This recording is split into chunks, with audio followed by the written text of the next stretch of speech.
কাৰ্বি আংলঙৰ বৰ্তমান ৰাজনীতি বাতাবৰণক লৈ কংগ্ৰেছৰ লোকসভা প্ৰাৰ্থিত্বৰ প্ৰত্যাশী জয়ৰাম ইংলেঙৰ মন্তব্য। বুধবাৰে দিনৰ 12মান বজাত ডিফুৰ হাম্বি হোটেলৰ সাংবাদিকসকলৰ সৈতে হোৱা বাৰ্তালাপত বিজেপি ত্যাগ কৰি কংগ্ৰেছ দলত সোমোৱা অৰ্থাৎ 2024 চনত লোকসভা নিৰ্বাচনৰ বাবে কংগ্ৰেছ প্ৰাৰ্থিত্বৰ প্ৰত্যাশী জয়ৰাম ইংলেঙে বৰ্তমান কাৰ্বি আংলং ডিমা হাছাও বৰ্তমান বাতাবৰণ সন্দৰ্ভত মন্তব্য কৰে। কংগ্ৰেছ সংবিধানৰ গণতান্ত্ৰিক মৰ্যাদা বজাই ৰাখি ৰাজনীতিৰ যুঁজত অগ্ৰসৰ হৈছে বুলি কয়। প্ৰাৰ্থিত্ব পালে নাপালেও দলে যাক প্ৰাৰ্থিত্ব দিয়ে তাত সহযোগ কৰি যাব বুলি কয়। আনহাতে পাৰ্বত্য জিলা 3খনৰ ট্ৰিপল ইঞ্জিন চৰকাৰ থকাৰ পিছতো উন্নয়ন ভবা ধৰণে হোৱা নাই।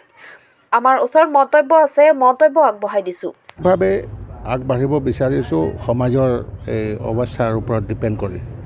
এতিয়া কাৰ্বি আংলং NCLC হওক যিমান আমাৰ সমাজত যি মানে মইতো ভয়ে খাই আছোঁ যে এনেকৈ ট্ৰেণ্ডত যদি চলি থাকে আৰু 1-1.5 বছৰ পিছৰ পৰা চোৰ ডকাইত তেনেকুৱা ধৰণৰ প্ৰাদুৰ্ভাৱটো বেছি হোৱা লক্ষণে দেখা দিছে। ডিমা হাছাওৰ ইলেকশ্যনক লৈ আপোনালোকে আশাবাদী নহয় নেকি? নাই, ইলেকশ্যনটো আমি পাৰ্টিচিপেট কৰিছোঁ ডেম'ক্ৰেটিকেলি। আমি আমাৰ সমাজখন জীয়াই ৰাখিব লাগিব, সংবিধানটো আমি বচাব লাগিব। তাৰ বাবে আমাৰ ফালৰ পৰা, আমাৰ কংগ্ৰেছৰ ফালৰ পৰা আমি এইটো চেষ্টা চলাইছোঁ। কিন্তু আপোনালোকে জানে যে ইয়াত আমাৰ ক'বলৈ গ'লে ডাবল ইঞ্জিন কথাটো কৈ থাকে। আমাৰ ইয়াত ট্ৰিপল ইঞ্জিন চলি আছে। তথাপি উন্নয়নৰ কিবাটো দিশটো চাবলৈ গ'লে পুতৌ লগা। যে ডিফুত যি হৈছে, ডংকামুকামত যি হৈছে, বাদ বাকী এৰিয়াত একোৱে হোৱা নাই। গতিকে পুতৌ লগা। গতিকে ডেম'ক্ৰেচি জীয়াই ৰাখিবলৈ, সংবিধানটো জীয়াই ৰাখিবৰ বাবে আমি আমাৰ ফালৰ পৰা, আমাৰ দলৰ ফালৰ পৰা আমি অপৰিহাৰ্য চেষ্টা চলাই থকা হৈছে।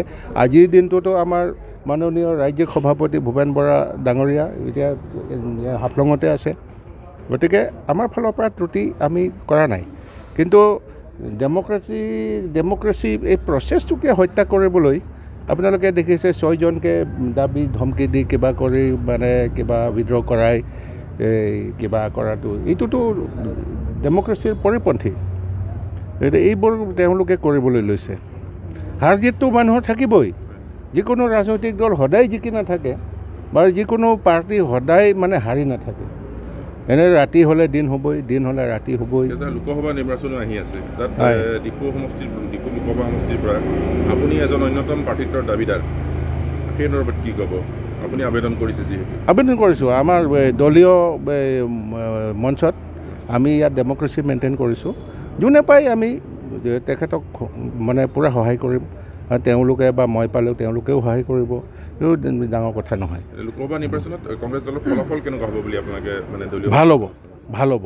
যি গোটেই সৰ্বভাৰতত আমি দেখিবলৈ পাইছোঁ।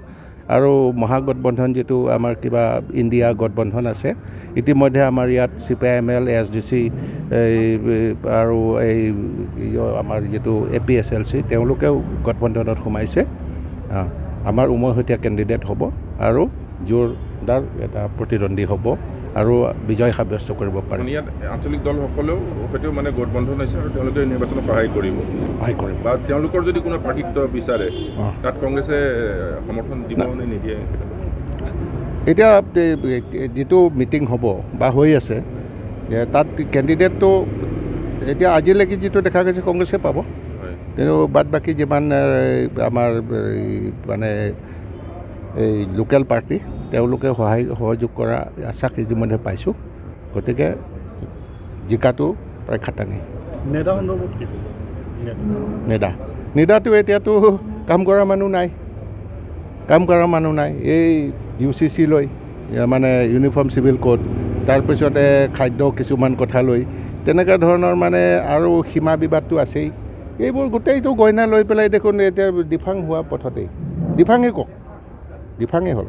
এসময়ত আমি তাত লাগিছিলোঁ মানুহৰ মাজত, পাহাৰীয়া মানুহখিনিৰ মাজত আমাৰ সদ্ভাৱ আছিলে। সেই সদ্ভাৱখিনি লাহে লাহে ভাঙি গৈছে। আপুনি নেতাত কিমান বছৰ হেৰি কৰিছিলে? নেতাত মই মানে মই একো মেম্বাৰ নহয়, একো নহয়। কিন্তু ST মৰ্চাৰ সভাপতি অসমৰ আছিলোঁ। তেতিয়া মই এই নেতা কামখিনি মই চম্ভালিছিলোঁ। তেতিয়া মই এৰাৰ পিছতে দেখোন নেতাটোৱে নাইকিয়া হৈ থাকিলে। এতিয়াতো অস্তিত্ব নোহোৱা